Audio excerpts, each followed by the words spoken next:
in this segment, I would like to go over some of your quotes and have an open discussion about your thoughts on them. One that stands out is the future ignores the ones that ignore it. Can that also be said in a similar vein about the past? Like, how can you look in the future without understanding and embracing the past, and also making some plans about the future itself? Yeah. Well, we like to live for the moment, which is fantastic, because the moment is the only space of time that can give us pleasure, and the only time period in our lives that we can live. We cannot relive the past, and we cannot live beforehand the future. So the only period that we can experience is our present. The problem with that is that we too often just do things without understanding that whatever we do and whatever we say has a benefit, but also a cost, and the cost always is in the future. We do things and say things just to satisfy our needs at that point. In case we feel pain, we're injured by someone or something that we did, and we export that injury to somebody else without realizing, and without even caring actually, very often, that this pain will come back to us at some point, because we have injured, especially somebody that we love or somebody that we see all the time, that this pain at some point will come back to haunt us, will come back and make us sad. And this is something that we choose to ignore because we just postpone things. The easiest thing is just to, instead of facing something, is postponing. And postponement is a form of lying to ourselves, because we postpone things not to face them. So we build a future which is full of injuries, full of pain, full of sadness. And then when the future gets to be present at some point, we are appalled by how bad it is, without recognizing that it is us that did it.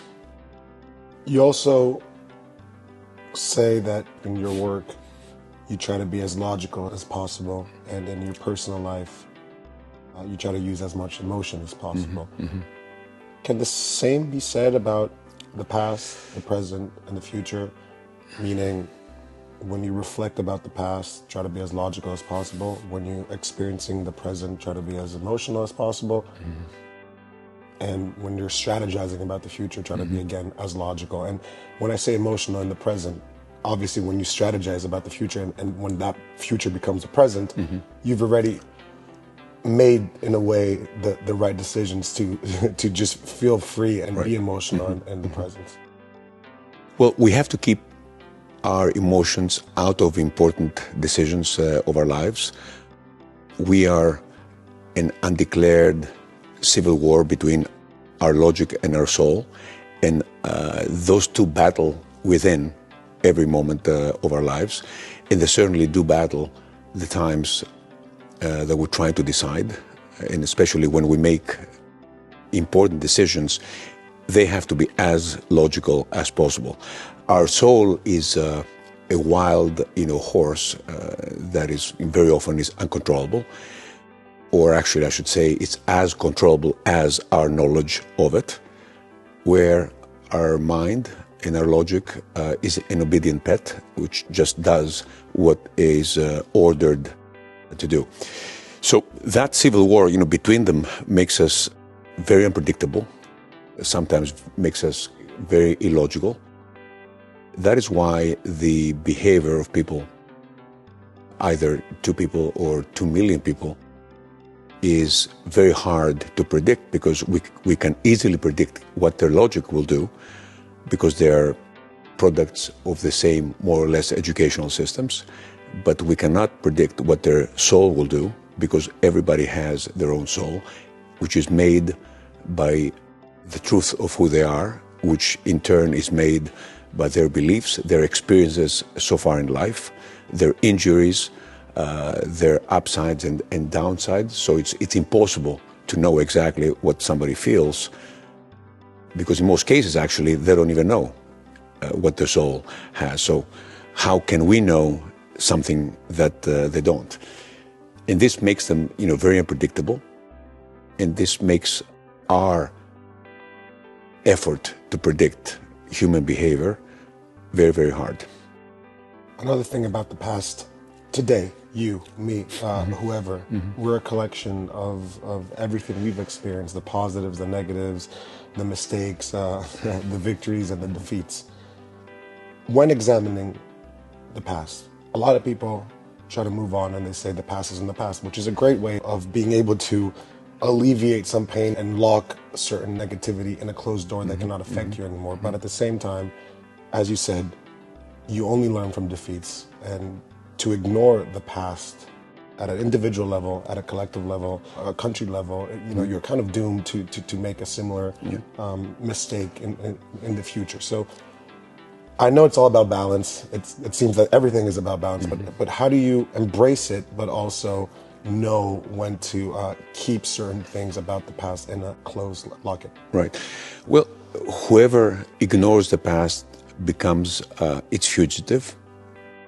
Whatever we ignore, we hide. And whatever we hide, we only make it stronger if it's negative, which means that if we hide something from ourselves, it is like lying to ourselves about it, and we only make it stronger and make ourselves weaker by pretending that it doesn't exist, which is basically lying to ourselves.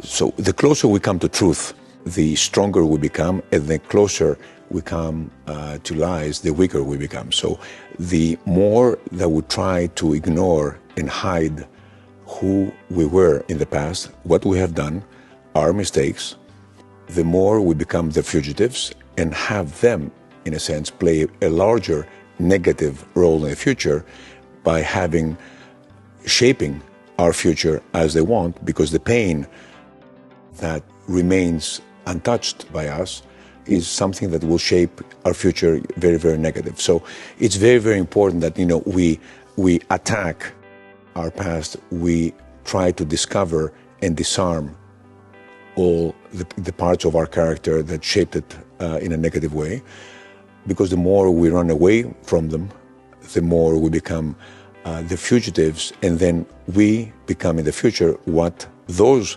injuries of the past want us to be.